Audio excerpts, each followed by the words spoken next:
Sibak mga kabombo ang security guard na nakipagkumpronta sa isang bata na nagtitinda lamang ng sampagita sa harapan ng binabantay nitong mall dyan sa lungsod ng Mandaluyong. Sa lumabas na video, aming ipapakita mga kabombo, bagamat medyo maselan itong video na ito, pakigabayan na lamang po yung ating mga anak sa pagpanonood. Sapagkat makikita nga dyan sa video niya na kinuha at sinira ng gwardya yung paninda ng bata. Dahil naman sa pagkadismaya ng bata, ayun, gumanti. Hinampas niya yung gwardya at pinalo niya ito nung natirang mga bulaklak na kanyang paninda.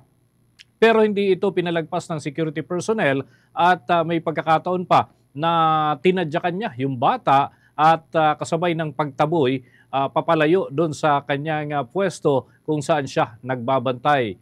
Agad namang naglabas ng pahayag ang mismong mall na siyang nagpapatakbo ng naturang store at tuluyang sinibak nga itong naturang security guard. Ayan, mga kabombo, yung mga nanonood sa Facebook Live, pinakita natin kung paano sinipa ng naturang gwardya. Git parang kumpanya ay hindi nila tatanggapin sa alinmang mall na sakop nila ang nasabing gwardya. Hindi na muna isinapubliko yung pagkakakilanlan ng naturang dalawang personalidad o yung gwardya at saka yung bata habang nagpapatuloy pa ang malalimang investigasyon at may mga humihirit na nga na sampahan ng reklamo ang naturang security guard habang yung bata naman ay dapat daw tulungan sapagkat nagtatrabaho ito habang siya ay nag-aaral mga kabombo.